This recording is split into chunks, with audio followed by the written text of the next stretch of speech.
in the small coastal town of where the sea whispered against black rocks and fog clung to the mornings like regret, lived a man named Elias Thorne. He was 42, quiet, with hands calloused from years repairing fishing nets, and a face that carried the patient lines of someone who had learned to wait for answers that never came. Elias had one secret, not the kind that burned hot and quick like stolen money or a hidden affair. His was colder, deeper, 23 years earlier, when he was 19 and reckless. He had been driving his father's old truck too fast on the cliff road after a night of drinking with friends. The rain had been merciless. A girl named Clara Voss, 17, walking home from her aunt's house, stepped out from a bend. The headlights caught her like a moth in amber for one frozen second.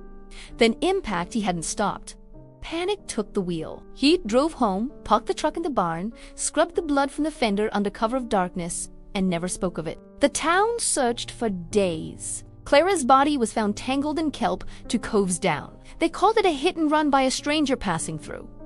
Elias let them believe it. The guilt settled in his chest, like wet sand, impossible to shift, impossible to ignore, but bearable if he never touched it. For 2 decades, he carried it alone. He married quietly, a kind woman named Mara, who asked few questions. They had a daughter, Lila, who grew into a thoughtful girl with her mother's soft eyes and her father's silences. Elias worked the docks, fixed what was broken, smiled when expected. The secret stayed locked behind his ribs. Sometimes at night, he would wake sweating, hearing the soft thud again, feeling the truck jolt. But he never told.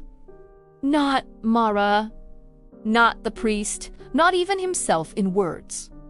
Then came the summer. Lila turned 8. She had always been curious, the kind of child who asked why the sea tasted of salt and why some stars fell while others stayed. One evening, she found an old shoebox in the attic, a faded newspaper clipping about Clara Voss, a small brass key that fit nothing in the house. Lila read the article aloud at dinner, voice trembling with the old tragedy.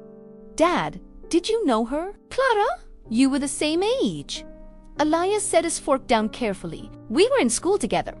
Briefly, Lila watched him. "They never caught the driver."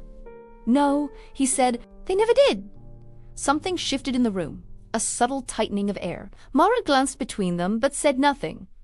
Weeks later, Lila began asking more questions. Not accusing never that, but persistent. She found old yearbook photos online, saw Elias and Clara in the same grainy group shot from a school dance. She noticed how her father flinched at the sound of tires on wet gravel. She pieced things together the way young people do when the world still feels solvable. One night in late August, with the windows open to the salt wind, Lila sat across from him on the porch. "Dad," she said quietly, "I think I know what happened to Clara."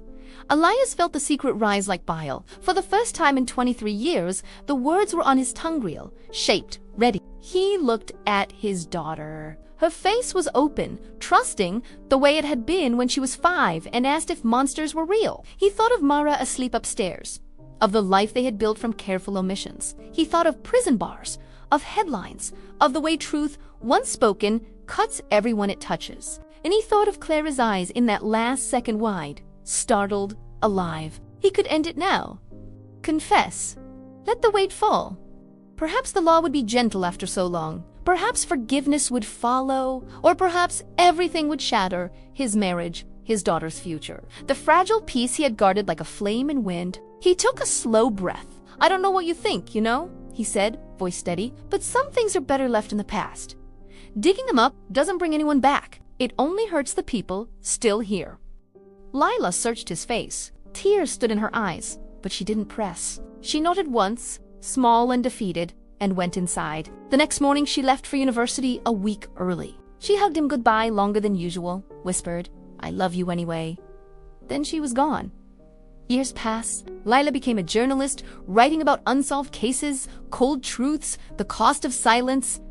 She never wrote about never mentioned Clara Voss in print. But once, in a rare phone call, she said, "Some stories aren't meant to be told, are they?" Elias smiled into the receiver, though she couldn't see it. No, some aren't. He lived another 12 years. The secret stayed inside him, heavy but familiar, like an old coat he no longer noticed. Mara never asked. Lila visited often, bringing grandchildren who climbed on his lap and called him Pop. The town aged around him, but trusted faces changed, but Elias remained the quiet man who fixed nets and spoke little. On the day he died, peacefully in his sleep. Mara found him with one hand resting over his heart, as if holding something precious there. At the funeral, Lila stood beside the grave and read no eulogy. Instead, she placed a single white stone on the coffin's mouth, sea-worn, unmarked. Afterward, when everyone had left, she stayed. She knelt and whispered to the earth. "You kept it," she said, "all those years. For us, the wind took the words out to sea, and so the secret remained buried not in shame, but in protection, not as poison, but as shield. Some truths are weapons, some silences are mercy." Elias Thorne understood the difference. He carried his burden to the end, and in doing so, spared the ones he loved the sharper edges of truth. The power of a secret, kept well, is not in hiding darkness. It is in choosing who never has to see it.